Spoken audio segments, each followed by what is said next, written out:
Ah, yes, October. Just me, my girlfriend, an entire new season worth of anime, and our giant 12-foot skeleton attacking our house. But hang on. While life seems really great and new content is amazing, anime in the West has lost a lot of its casual appeal due to the fact that unlike a native Japanese speaker, we can't just play it in the background while attending to other things. It's an active engagement for us where we must read and watch what's going on to be able to understand anything that's happening. I know the joke is our generation doesn't read. Can you name a book? Bruh. But between Twitter, Discord, board culture, and anime, I think we're probably reading more than we ever have. It's just not all quality. But that's why I'm going to go ahead and quickly speed through as many of these new shows as possible so I can try to give you guys an idea of the shows that are worth your time from a scale of like 10 to drop. It's pretty much just ripping off the needle drop with any other top 10 list. And our first victim of our consumeristic society. Majo no Tabit. Look, I don't know what it is in Romanji, but in English, Wandering Witch, The Journey of Elena. Or Elena.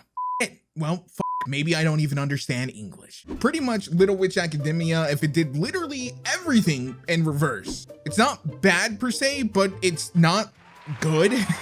Okay. Reviewing anime on the bleeding edge of them coming out often leaves little room for them to make a meaningful impact, but that being said, this episode tries to cram a lot into 20 minutes, and I mean literally years worth of exposition. The main character, Elena, is from what I can tell a privileged family with a delusion of grandeur, of becoming some sort of super powerful witch.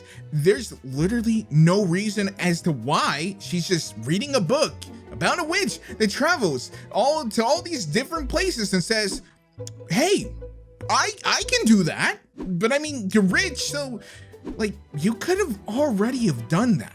It's the equivalent of a trust fund baby joining the military so that they could travel and have a sense of community. You're already set up for life. You can go wherever you want. And trust me, when you're wealthy, friends come easy, even if you're weird as Also, the analog between Little Witch is pretty intense, but the reasoning behind her motive and actions are super weak. Like, for example, the girl does idolize a super powerful witch, but it's not because they want to entertain like her or be as powerful as her. It's again just because she travels and it was in a book she read. And the girl that she's idolizing, or the witch that she's idolizing, is also called Nike. I'm not sure if that's a subtitle issue. I have no idea why it's Nike. It said many, many times. And it was one of the few times I had fun watching this anime because it's so posh. Up until the end, I felt like the anime itself was sticking its nose up at me the entire time. Maybe that was the intentional vibe that they were trying to create, an atmosphere where you felt like the main character was looking down on you, but I'm not sure. It certainly, at the very least, is not my cup of tea.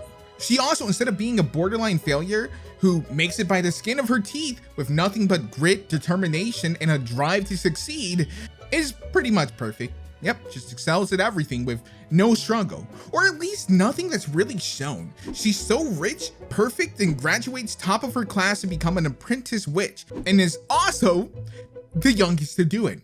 It's sounding like a Mary Sue novel right now. It sounds more like a fan fiction, but no, this is a real anime, and it's apparently top tier to some people. It looks decent enough, but really, it just seems like you could have gotten anyone to write this story. Like, bro, do you know your audience? Most of these people haven't even moved out of their parents' house, and you expect them to simp for Little Miss Perfect. And apparently the rest of the world seems to say the same thing, that, yo, fuck this overachieving piece of shit.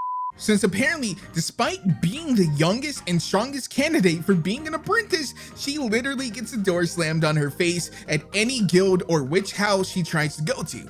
It's actually never explained what they are. I'm assuming they're witch houses, like there's multiple witches in one house. I don't understand why witches wouldn't be scouting out the apprenticeship and then kind of pulling like Black Clover, where they publicly announce who they're taking or going to get the candidates right then and there.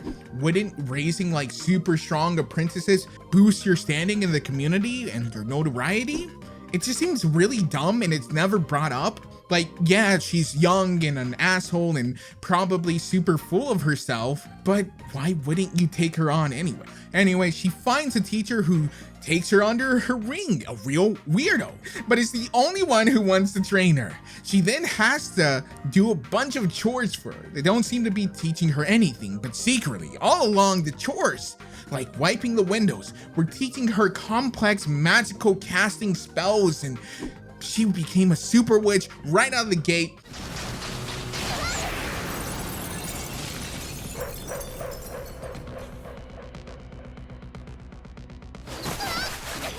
Nah, she still sucks ass.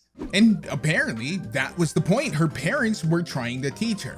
Not only does she have super rich parents, but the parents are so rich that they can hire an ultra powerful, ultra famous probably, witch from a foreign nation to come over to teach their daughter for a year.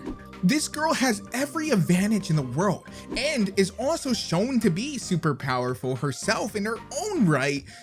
Yet the anime keeps on telling us that she's not better than anyone else, and that she's nothing special, and that she's just like everyone else, and she's the yada yada. It's giving us real mixed signals, and I see what it's trying to do. It's trying to say, oh, just because she's ultra rich and talented and powerful and has all these advantages, she's just a normal girl. But it doesn't work like that. You can't tell us one thing and then show us something completely different every time. So honestly, I don't know what you want me to feel here, bro, because I'm feeling a little personally attacked. You keep on showing me this little young girl excel and then saying she ain't like, you're saying she ain't special, but then she also graduates from being an apprentice witch to a witch in a year, which is what she said she would do anyways. All in all, the animation is pretty good. During the fight scene, it was pretty fun to watch, but in 2020, this is nothing to really write home about. I expect it to look decent. Like, yes, this animation is made out of frames. Congrats. It just looks like standard mo shit. And if that's your thing, hey, maybe you'll like this, but I mean, there's no real fan service as far as I can tell. They're all wearing appropriately length skirts. There's no weird camera angles. Damn, boy, he's thick. We don't see any other witches fighting. We have very little about the knowledge about the world outside of what we're shown here, which isn't very much. And in fact, at the end of this episode, she like tells her parents she's going on a journey. A journey for what? A journey where? A journey why? What is your goal? What is your aspiration? What do you want to do? Because if you just wanted to go on a journey, you could have done that at any time. I didn't think you needed to get a special job in order to do that. There's nothing here that stands out to me. And with there being something like 3 other literal witch shows, I don't know if it's just because it's October, I don't see any reason to invest time into this one. Not only in the grand scheme of things are there a lot of better witch shows, but just in this small section of this season, there seems to be a lot better ones already. I'm feeling a strong 3 to a light dropped on this. Maybe I'd watch it if another episode was on like Netflix, or if it was in English, I'd probably watch it, but I'm not really having any interest in sitting down, making this a whole experience where I have to dedicate 20 minutes to watching this, keeping up with it coming out every week. Maybe if I let it build up, I'd come back to it, but as it is, I'm not interested. But hey, maybe you are. If you've seen the first episode, let me know what you think. I've been Faithful Moliminous. I love your faces, so I hope you at least like my video. Subscribe if you absolutely adore me. You can support me on Patreon like these absolute fucking legends. And I will see you in the next one.